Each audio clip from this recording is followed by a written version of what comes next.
जय हिंद दोस्तों, स्वागत है हमारे चैनल न्यूज़ भारत 18 पर। आज की सबसे बड़ी खबर, अफगानिस्तान की तालिबान सरकार के विदेश मंत्री आमिर खान मुत्तकी भारत के मशहूर दारुल उलूम देवबंद पहुंचे हैं। ये दौरा इतिहास रच रहा है, लेकिन सवाल ये है तालिबान का ये बिग बॉस भारत क्यों आया?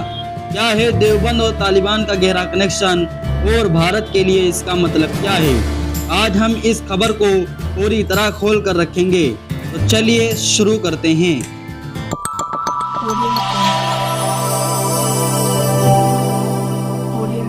आइए समझते हैं कि यह दौरा क्या है। 9 अक्टूबर 2025 को तालिबान के विदेश मंत्री आमिर खान मुत्तकी दिल्ली पहुंचे। ये तालिबान के किसी सीनियर लीडर का भारत का पहला ऑफिशियल दौरा है। संयुक्त राष्ट्र के स्पेशल छूट से यह मुमकिन हुआ क्योंकि उन पर ट्रेवल बैन है। 10 अक्टूबर को उन्होंने भारत के विदेश मंत्री एस जयशंकर से मुलाकात की, जहां अफगानिस्तान में भारत के मिशन को अपग्रेड करने की बात हुई। आज 11 अक्टूबर को सुबह करीब 10:30 बजे मुत्तकी उत्तर प्रदेश के सहारनपुर में दारुल उलूम देवबंद पहुंचे। वहां 4 घंटे रहेंगे। वहां 4 घंटे उन्होंने बिताए, अफगान स्टूडेंट से मुलाकात की, मशहूर लाइब्रेरी घूमे और दोपहर 3 बजे एक सभा को संबोधित किया। सिक्योरिटी टाइट है, सहारनपुर पुलिस और इंटेलिजेंस अलर्ट पर है। कल 12 अक्टूबर को वो आगरा में ताजमहल जाएंगे, फिर दिल्ली में बिजनेस लीडर्स से मिलेंगे। ये 7 दिन की ट्रिप 16 अक्टूबर को खत्म होगी, लेकिन बड़ा सवाल ये है तालिबान का विदेश मंत्री देवबंद क्यों गया? आइए इतिहास की एक झलक देखते हैं।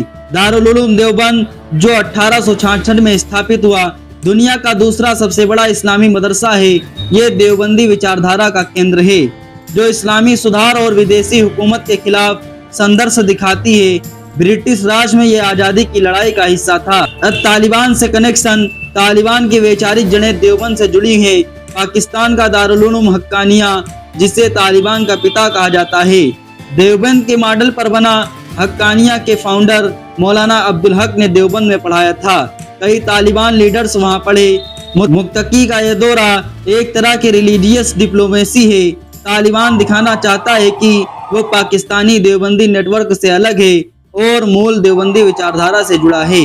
आज वो दारुल उलूम के रेक्टर मुफ्ती अब्दुल कासिम नोमानी और जमीयत उलमा हिंद के मौलाना अरशद मदनी से मुलाकात की। 12 अफगान स्टूडेंट जो हदीस कोर्स कर रहे हैं, उनसे भी बातचीत की।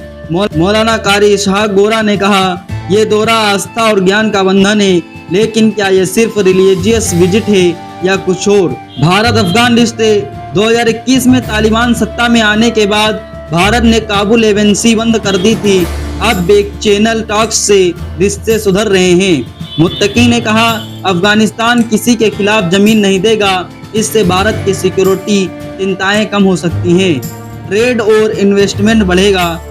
दूसरा, देवबंद का प्रभाव। देवबंद भारत के मुस्लिम समुदाय का बड़ा केंद्र है। ये दौरा तालिबान को मॉडरेट दिखा सकता है और भारत को अफगानिस्तान में सॉफ्ट पावर देगा। चैलेंज, तालिबान पर ह्यूमन राइट के सवाल हैं। भारत अभी मान्यता नहीं देगा और पाकिस्तान को ये पसंद नहीं आएगा। कुल मिलाकर ये तालिबान की वैश्विक वैधता और भारत के लिए अफगानिस्तान में प्रभाव बढ़ाने की कोशिश है। मुत्तकी का देवबंद दौरा एक नया चैप्टर खोल सकता है। क्या ये भारत अफगान दोस्ती की शुरुआत है? कमेंट्स में अपनी राय जरूर बताएं।